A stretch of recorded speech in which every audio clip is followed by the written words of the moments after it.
Hey everybody, and welcome back to Let's Play Skies of Arcadia Revisited. I'm Nye, and before we go down to the Pirate Isle, I did want to show off that as you fly around, you will see other ships flying around, because the skies are populated by just a couple of people, and if you go over to the ship and actually interact with it, you can actually talk to them and see what they have to say. So this merchant ship is talking about that we're the members of the infamous Dyne clan. They've been hearing a lot about us, and that we've been stirring up things with Valua. Keep up the good work, we're behind you all the way. So Valua does not exactly have a lot of friends in this portion of the sky. But that's about it, that's all I wanted to show off in that direction, so we're going to turn around in this direction, and we're going to go and investigate Pirate Isle right here. So we'll have a little bit of a cutscene here, showing off life on Pirate Isle. So let's go ahead and zoom on in here. So there's a gigantic ship. Notice that not only do we have sails, and I know you can't really see them, but those ports on the bottom there, those are actually the engines of the ship that are helping to keep it aloft. And then we do have these fins that are actually pushing us forward. There is a lot of variety in ship design in the game to kind of show you different ways for us to propel ourselves through the skies, which is, you know, pretty cool. So Fina's on deck, looking out ahead of us. And Vice is immediately upon her, like the, you know, creeper that he is. No, not really. Yes, really. Believe me, you'll see later. So she's feeling much better? That's wonderful! He's just happy to see that she's well. Yeah, of course you are, Vice. You can see the longing in his eyes. Oh, he really wants Fina. Nah, not really. Yes, really. So if you look forward, you can see the island right over there. That's their base. It's Pirate Isle. And that's it. Just those 5 buildings right there. There's nothing to this place. Like, this is not exactly a gigantic pirate base. There's maybe 20 people altogether.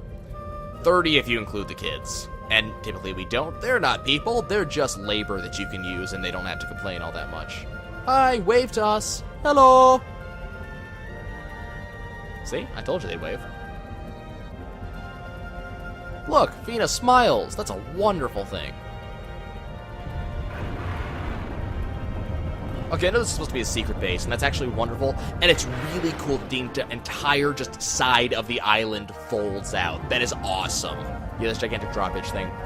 But, there is a kind of problem. See, this is a really tall island, and anybody who's ever read a mystery novel knows that you gotta watch out for where the, like, how much space is not being used. So anybody who passes by knows that someone's gonna be drilling down there, because there's too much space unused.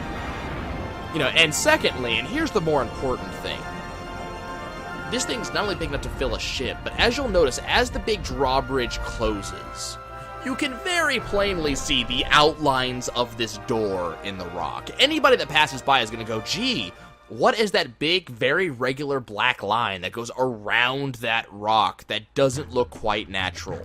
Come on. I love picking apart this game because I love this game so much. I did want to specify that. I love this game, so don't hear me, like, picking it apart and saying I don't like it. No, I love this game. Why do they consider the Valuan armor right there to be some sort of, like, reward? Weapons, armor, gold is a great catch. One of our best. Tonight, we should celebrate. Let's drink alcohol. Woohoo! This is what we do. What do you think? Well, you steal hard-earned money from other people who earned it instead of you, and then you waste it away on drink, women, well, there's a woman in there, so men, or women, you never know. And, yeah, it certainly looks challenging. That's a great word, Fina, thank you. Well, now that you mention it, it's not easy, but it is fun. I don't know why that guy's doing the, flag signals up there, that nothing's moving. So this is our secret pirate base, so it actually is much bigger underground. But then you must notice, as people fly by, they'll notice there's like 40 people living on this thing, or however many people actually live here. There's not enough houses for everybody, so they have to fit somewhere. There's the underground port inside of Pirate Isle. From the outside, this island looks like a quiet, peaceful village with too many people and not enough houses. But the inside of the island is where our headquarters is located. There are armories, shops, and even a tavern. It's a bustling trade city. But Dyne's like, nope, there will be no tours. You must come up here immediately. Come to my office immediately, and bring the girl. Oh, that sounds bad. Dyne does not look the happiest person of all times. Yep, we better hurry. You know about how he gets when we're late. Well, you can know just from that kind of comment that it's not generally a good thing. So let's explore. There is actually a lot of things to do inside of Pirate's Isle. There are a lot of treasure chests to find, and there's a lot of things to grab. For instance, there's that shiny thing over there that I can't do anything with right now, so let's completely ignore it, and I'll talk about it later. There's a lot of ways we can go about traversing the Pirate Isle area. I'm just going to go ahead and use the stairs. There is a pole over there on the other side of the room, all the way over there. I could use that. That is definitely something I could use, but I'm not going to. We got cannons. If we go into here, go ahead and open this door. This is the tavern. So, you know, that's a thing. There's a little bit of a, you know, like a mini cutscene here where you can see where everybody's drinking. Cheers! And that's about it. But remember, this is a kiddie game for one. You know, it's also a. I do love there's a dolphin on the side of his glass, and you know the GameCube was Project Dolphin. I'm sure there's no connection there, but it is kind of cool. Loqua sure does hit the spot. It's not alcohol. It is Loqua with his loquat berries. Yeah, it's totally not alcohol. That's not allowed in kids' games. It is Loqua. Even though they're drinking it like alcohol. Yep. Should you be here drinking Loqua with the rest of us when you got a beautiful, hardworking wife? See, they even make comments about it. I mean, there's nothing wrong with relaxing with friends after a hard day's work. Sure, there isn't. What do you mean it's full? There's like 3 people in here. Nectars, juices, Loqua, nothing hard, of course. We don't do that in a children's game. What exactly is Loqua? It's, you don't know what Loqua is? We're just gonna ignore this question and just question how she doesn't know about it. It appears to be a really good tasting drink. Of course it is. Everybody's drinking it so fervently. It must be delicious. Of course it's delicious. Loqua. Yep. Loquat berries and moonstones. It's just a juice. Yeah, just a juice. We're going to talk about, well, I'm going to probably completely ignore the fact about there being moonberries in this drink, but that doesn't sound like a good thing, because moonberries is also the fuel that they put into these ships to make them move. Also the thing that our weapons are made of. I mean, it's a huge deal. So we don't want to get in trouble with the captain, so we should actually get moving at some point. Because his dad gets pissed off when he's mad, so we might have to deal with that, you know, at some point. So we should probably get going. His dad's waiting for us. That's probably a good idea. We can go ahead and look around the tavern. The camera angle in here is really bad, unfortunately, and there's nothing I can do about it. But you can just kind of look around and see there's a bunch of cool stuff in here. Especially amusing if you look around back here.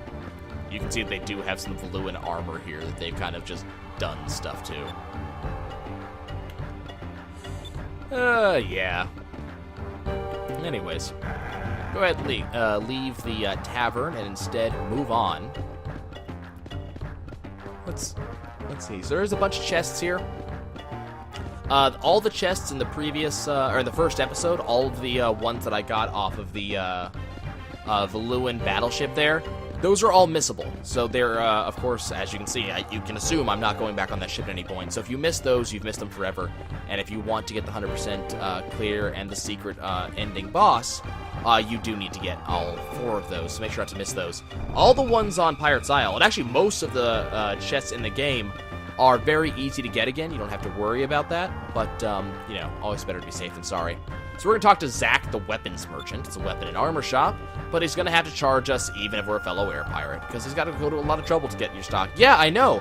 We just captured all the crap you're selling to me.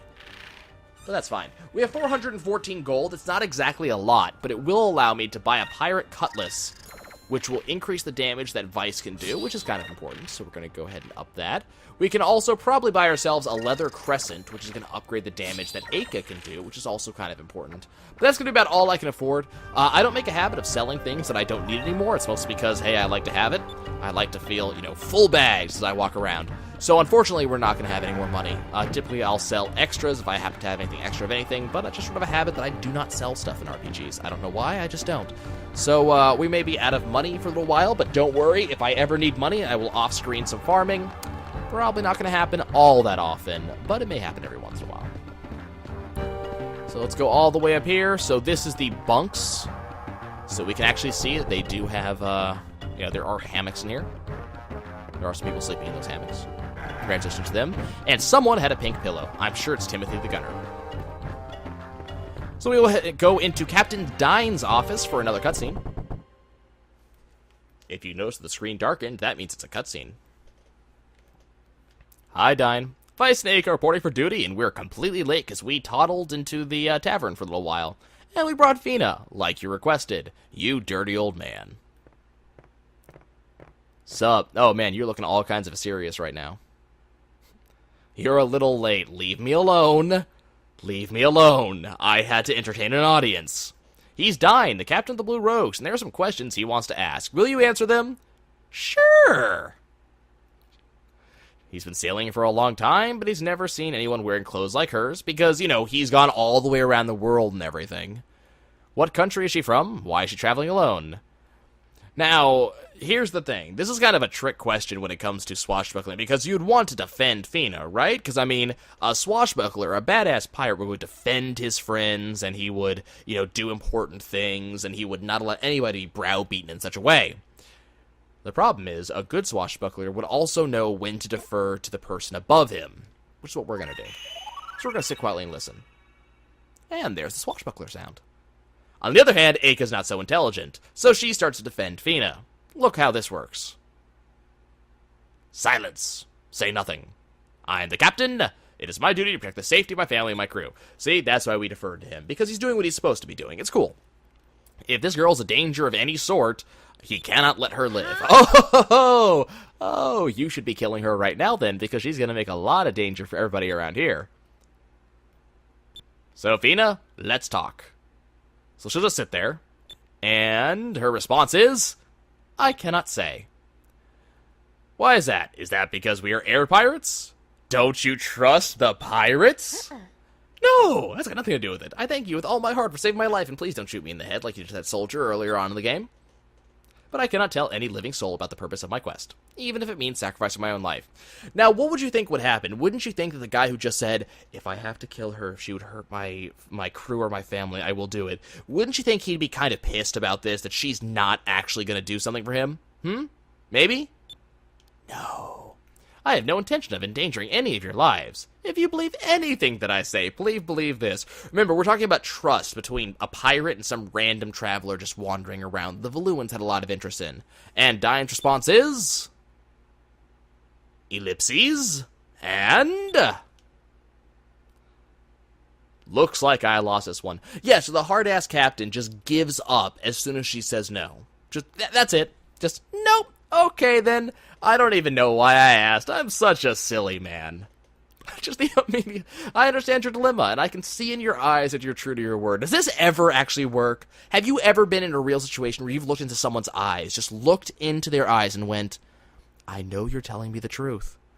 And, like, you've never been betrayed like that? Really? Ever?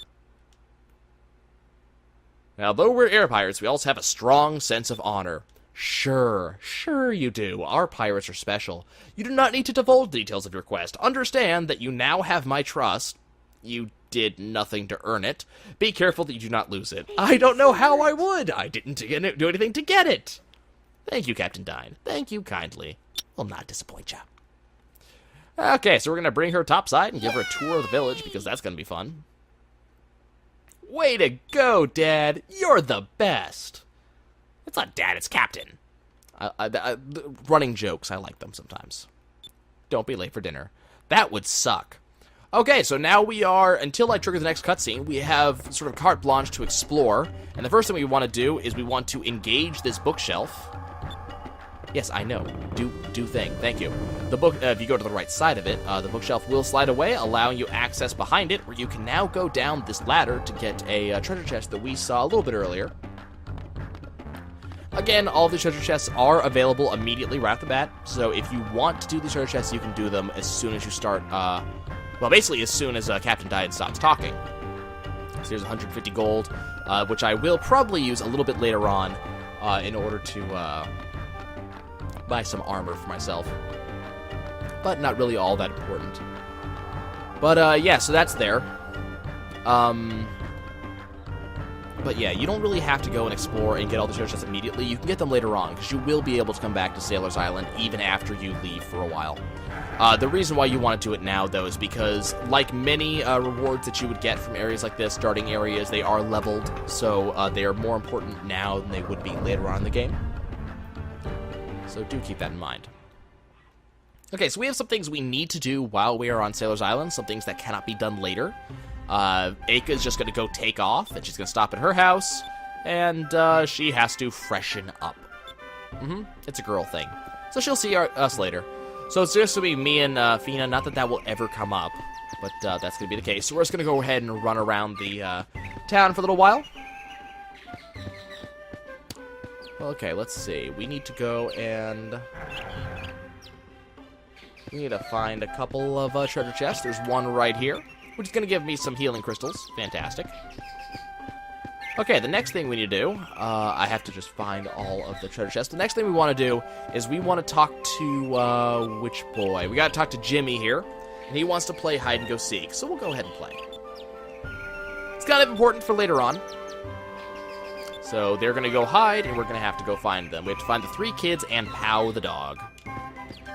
It's not exactly a hard thing to do. Let's go hunt around for them. We're not allowed to go into any of the houses. Right around the corner here, you'll find Alan, who was sure he'd be safe hiding right around a corner. Wonderful.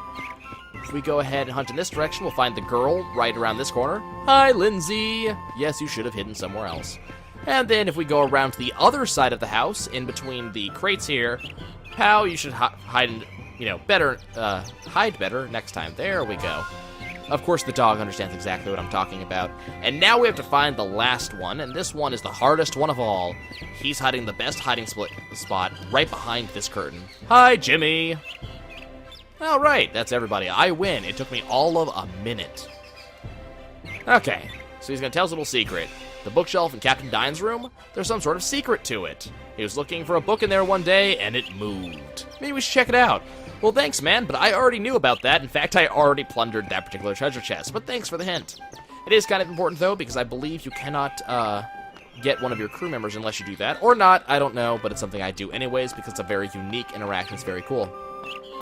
Now, technically, I don't need to climb this ladder because it's a very long way up, a very long way down. I'm going to have to do it at least at least one more time in the rest of the game.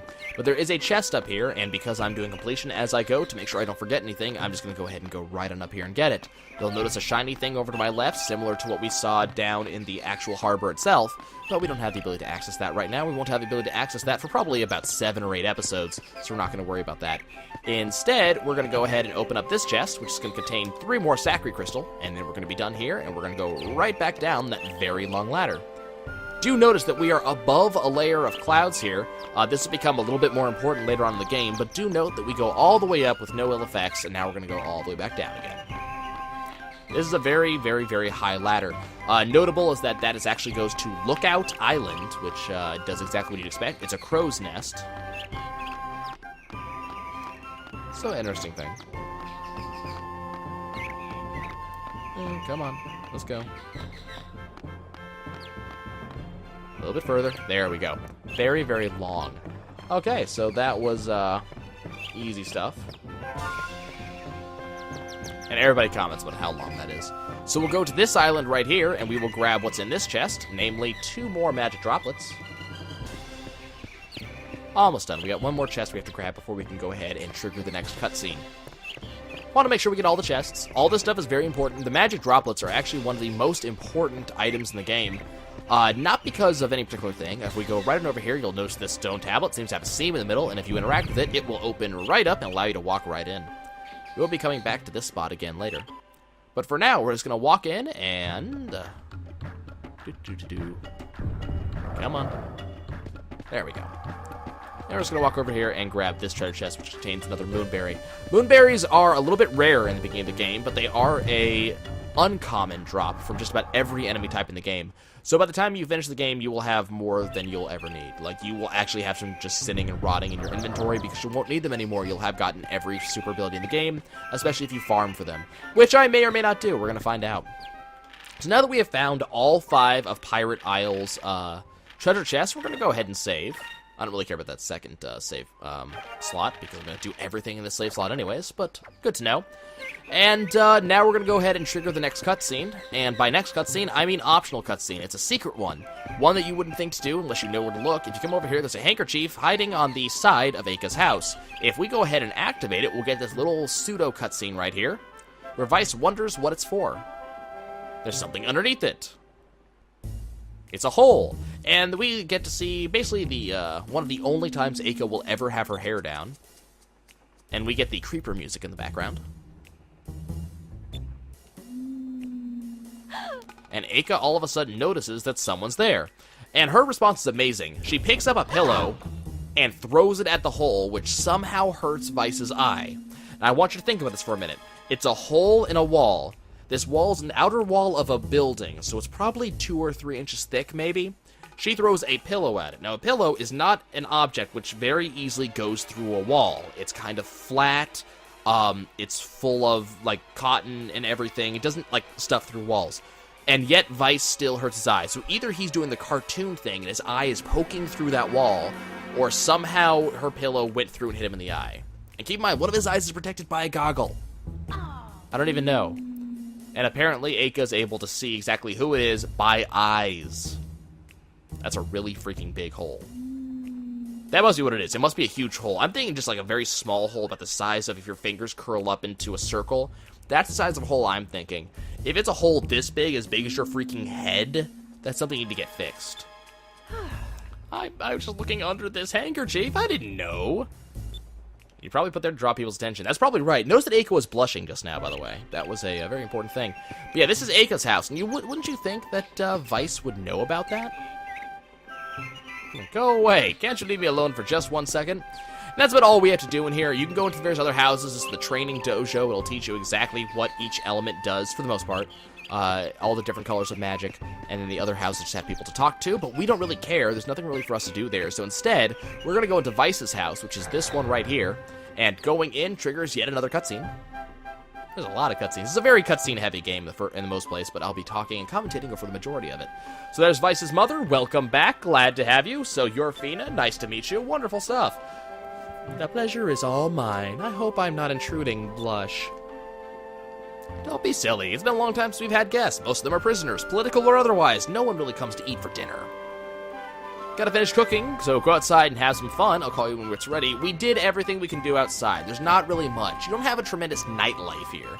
And here's Aika, who she's put her boomerang back into her hair to keep that distinctive shape. Yeah, we understand you were fixing your hair. Let's go look at the sunset. We only see it every single day because there's not much else to look at. Great view from up top of Lookout Island. Didn't I say we'd have to go back up there eventually?